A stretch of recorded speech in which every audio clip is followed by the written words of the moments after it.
Dan saudara, hari ke-7 perang Iran-Israel, kedua belah pihak masih saling serang. Lalu bagaimana sebenarnya kekuatan militer kedua negara dan bagaimana strategi mereka memenangkan perang ini?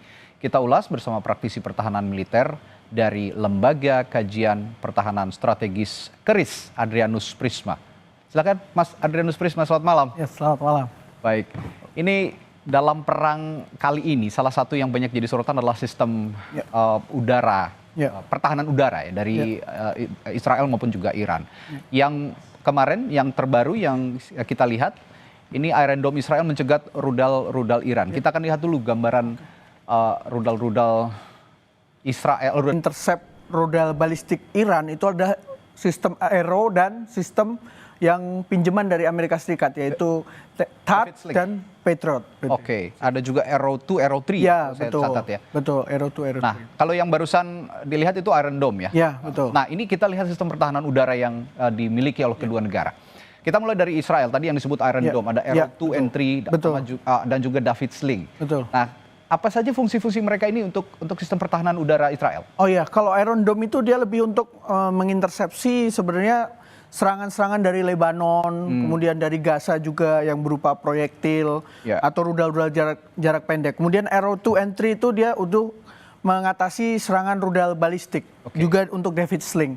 Jadi kalau rudal balistik itu dia trajektornya sangat tinggi sampai ke luar atmosfer. Jadi dia membutuhkan sistem intersepsi yang jaraknya lebih jauh, ketinggian lebih jauh begitu. Oke. Tapi apakah ada kelemahan spesifik dari 3 sistem pertahanan udara Israel ini? Dari Iron Dome, Arrow 2 and 3, dan David Sling ini? Ya, tentu saja yang paling pertama menjadi kelemahannya adalah ketika terjadi saturation attack.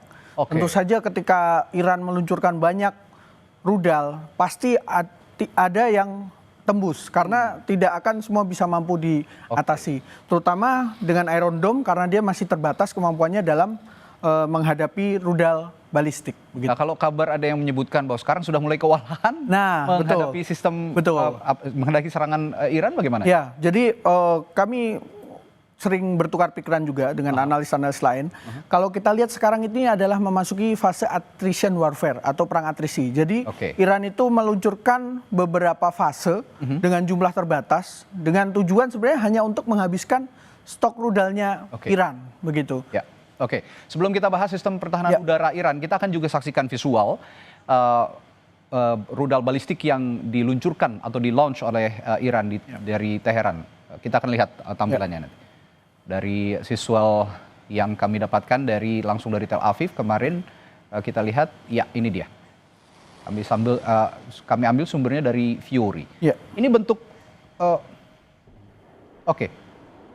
nah ini sistem pertahanan udara Iran yang mencegat rudal. Nah, ini apa yang dipakai?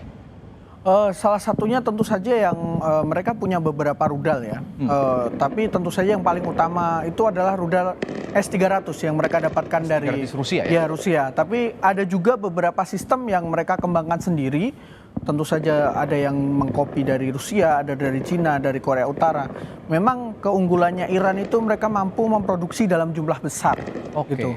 Kuantitasnya yang kuantitasnya mereka, betul. Dan mereka punya banyak pabrik yang juga menjadi salah satu sasaran utama ketika Israel menyerang di hari pertama. Nah, ketika tadi ada visual meledak di udara, itu berarti sudah diintercept serangan dari Israel. Sudah diintercept, betul. Cuman ketika intersepsi itu belum tentu tidak hilang ya bahayanya, karena pecahannya itu masih bisa berbahaya begitu. Dan tetap bisa ada yang tembus juga ya? Betul. Nah ini tadi yang kita bahas, S-300 dan Bafar 373. Kalau tadi Mas Prima sudah menjelaskan S-300. Bagaimana dengan Bafar 373? Bafar 373 ini adalah salah satu kreasi mereka ya. Jadi memang salah satu ciri khasnya Iran itu dia banyak produksi dalam negerinya. Jadi karena mereka di tengah kondisi himpitan embargo gitu, temannya sedikit, jadi mereka memproduksi salah satunya adalah Bafar 373 ini. Gitu. Nah, kita akan juga saksikan bagaimana drone-drone yang ini saling kirim drone seperti. Iya, betul. Oh, rudal dulu. Kita akan bahas rudal dulu. Rudal balistik. Nah, kita akan saksikan visual rudal balistik yang dikirimkan dari Israel terlebih dahulu ya, atau dari Iran dulu. Ya, kita akan saksikan sesaat lagi. Kita akan coba. Iya, ini dia. Coba kita lihat. Nah, ini rudal apa ini? Kayaknya ini dari Teheran ya. Ya, ini dari Teheran. Oh iya. Dan kalau kita lihat launch-nya itu luncurannya itu langsung vertikal ke atas. Iya, betul. Jadi Iran itu belakangan sudah ada bukti-bukti dari analis menyimpulkan bahwa mereka sekarang sudah mulai menggunakan rudal Fatah. Rudal Fatah itu rudal hypersonic mereka yang terbaru. Sebelumnya beberapa analis menyimpulkan sepertinya jangkauannya kurang jauh. Tapi ternyata sudah mulai ada bukti bahwa rudal Fatah itu digunakan. Gitu. Oke. Ada juga kalau yang saya lihat Emad, Ghadar, Khaibar, Sekhan itu sama canggihnya dengan Fatah. Tapi tetap saja yang paling canggih adalah Fatah karena dia hipersonik. Hipersonik itu adalah rudal yang dia bisa lebih dari 5 Mach speed, 5 kali kecepatan suara. Kalau Fatah ini dia bisa 13 sampai 15.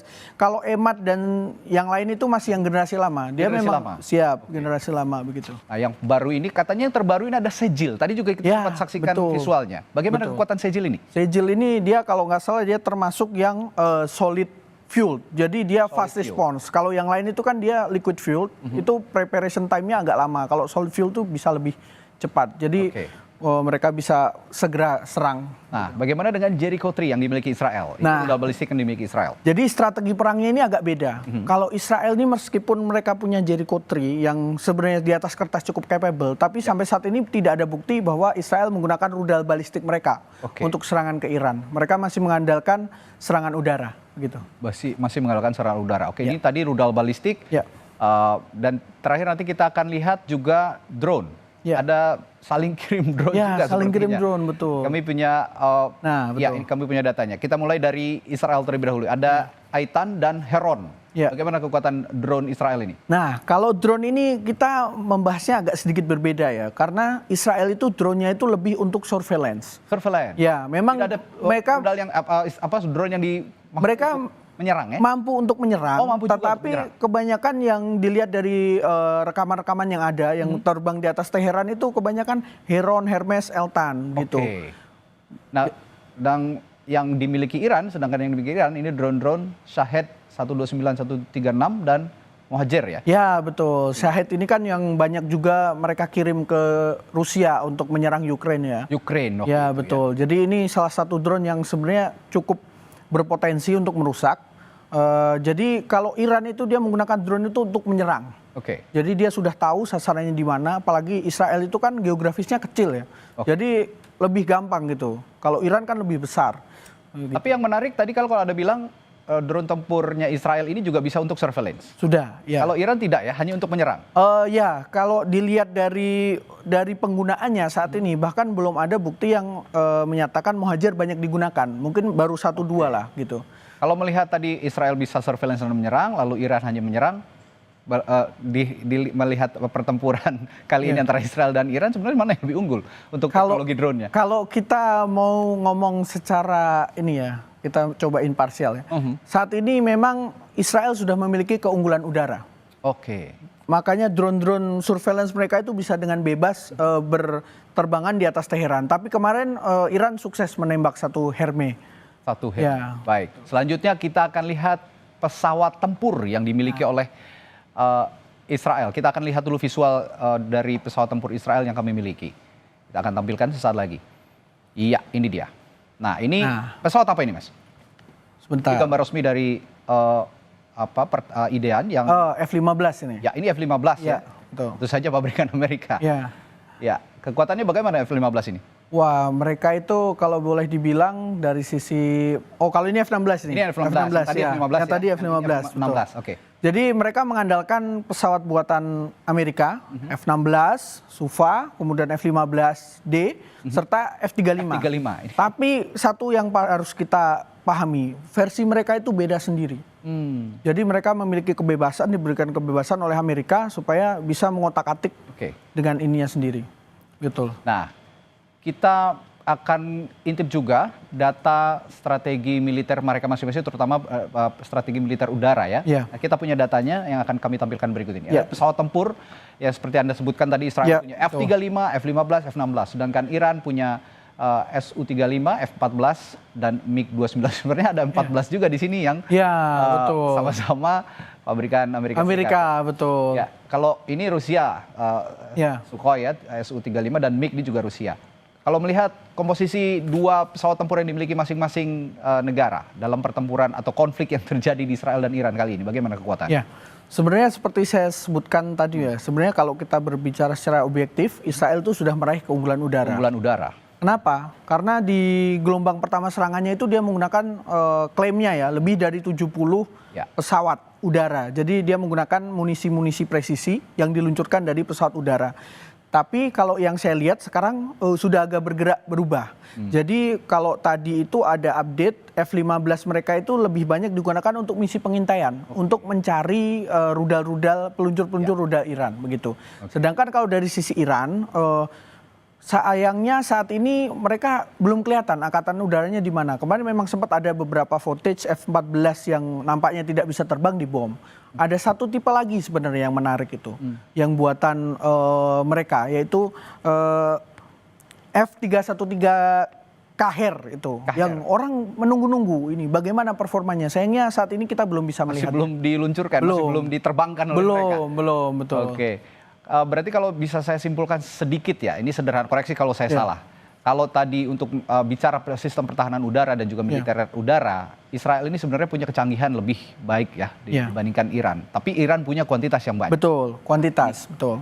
Kalau begitu strategi dengan kalau kita bicara kecanggihan dan kuantitas, strategi militer mereka ini bagaimana kalau lihat head to head-nya? Kalau kita seperti saya sampaikan tadi, ini sudah masuk fase perang atrisi, di mana dua-duanya itu tahan-tahanan. Tentu saja Israel ini karena dia kecil, dia kena saturation attack, pasti dia waktunya itu akan terbatas. Stok rudalnya dia, pertahanan udaranya pasti terbatas. Jadi memang sepertinya mereka berusaha gimana caranya mengajak Amerika gabung ke dalam peperangan ini. Nah, ada yang menarik, Bung Prima. Ada yang menyebut juga kekuatan Iron Dome yang sudah kita bahas tadi itu hanya bertahan 12 hari, sedangkan kita sudah masuk hari ke-7. Betul. Gimana nih untuk menjelaskan hal ini? Sudah banyak analis yang menyampaikan bahwa Iron Dome, Arrow, THAAD, kemudian Patriot, mereka itu hanya akan bertahan sampai 15 hari. Oke. Itu kenapa? Karena memang sebagian besar kapasitas produksi mereka terbatas, yang dua mereka masih tergantung rudal yang dipasok dari Amerika. Betul. Nah, makanya belakangan ini kita mulai lihat gelombang pesawat tanker dan pesawat angkut dari Amerika itu bergerak menuju Middle East. Nah, biasanya itu membawa rombongan pesawat tempur juga. Si kental di sana. Betul. Kalau melihat dukungan yang diberikan proksi-proksi mereka, baik Amerika dan juga Rusia, dalam hal ini sistem pertahanan udara, perang ini masih akan lama berkecamuk. Menurut Anda masih panjang rentangnya? Kalau menurut saya ini tergantung bagaimana Presiden Donald Trump. Dia pasti kan akan diketuk terus pintunya sama Israel untuk dilibatkan begitu. Baik, terima kasih Bung Adrius Prima dengan analisisnya luar biasa malam hari ini di Sapa Indonesia Malam.